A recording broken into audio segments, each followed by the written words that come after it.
talking to you guys about my favorite animal. I went to the aquarium when I was about 7 years old, and that's when I first got to see a stingray in person for the first time. And that particular aquarium also let you pet the creatures, well, the stingrays, their enclosure. So that's when I fell in love, because if any of you guys have ever petted one, have you guys pet stingray before? Yep, see? You know how they feel like really awesome. They're like really slimy and like they're like covered in a mucus that helps them be more hydrodynamic in the water. So yeah, it feels really cool. There's like nothing like touching a stingray.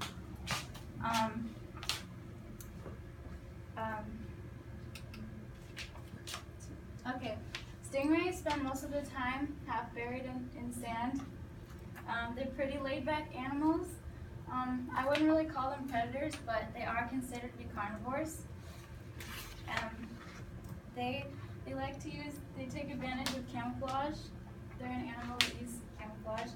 And according to a National Geographic online article posted in 2015, the eyesight of a stingray isn't really used in their hunting, which is surprising because they use sneak attack hunting. So when like a small fish swims over them, or like a crab or some kind of like crustacean comes above them, they just come up because they're using camouflage with the seafloor.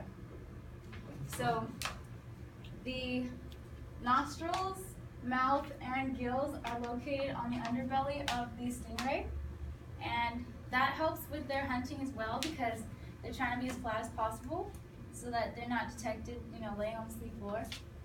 And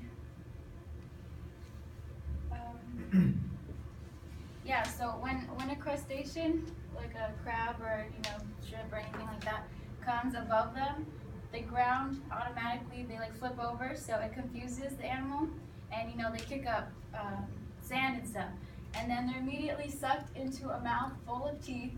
I was surprised to learn they have teeth, but mainly it's the jaws. The jaws of stingrays are very strong because they're used to crush like mussels, clams, and oysters, which are the main diet of stingrays. So when they're not eating, they can be found swimming in a very unique way to fish. Most stingrays swim this style, which is the wave motion. They just kind of use their bodies in a wave motion. But the bigger stingray with broader fins will use like a flying motion, similar to how birds propel themselves in the air. And the tail is mainly used for protection, the barb on the end, but it also helps with their swimming. It helps them be stable in the water. And according to Kathleen Beester from the Florida Museum of Natural History, I learned from her that aside from the barb on the end of their tail, they also have another way of defending themselves, which is certain stingrays can emit a strong electric current.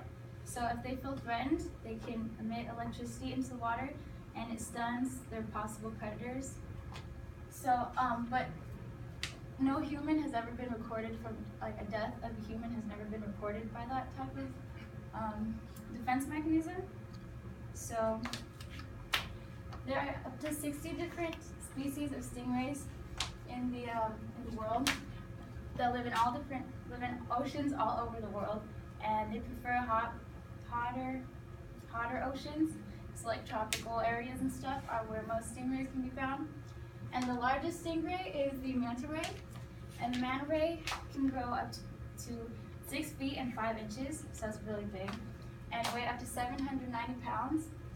And then the smallest stingray is the short-nosed electric ray, which can grow up to 4 inches and only weigh 1 pound. Okay, so stingrays have been around forever, it's thought. They've been around since the Jurassic period. And here I found just a fossil of one of those. The ancient Greeks, well, it said that the ancient Greeks used the venom in the tail as anesthetic for dental procedures.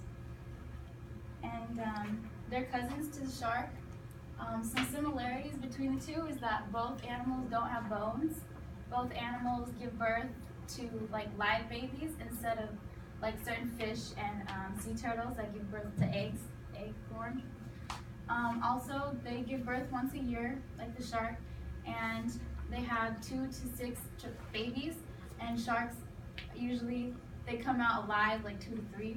So they have like there's a lot of similarities between the two. And they both live 15 to 25 years. And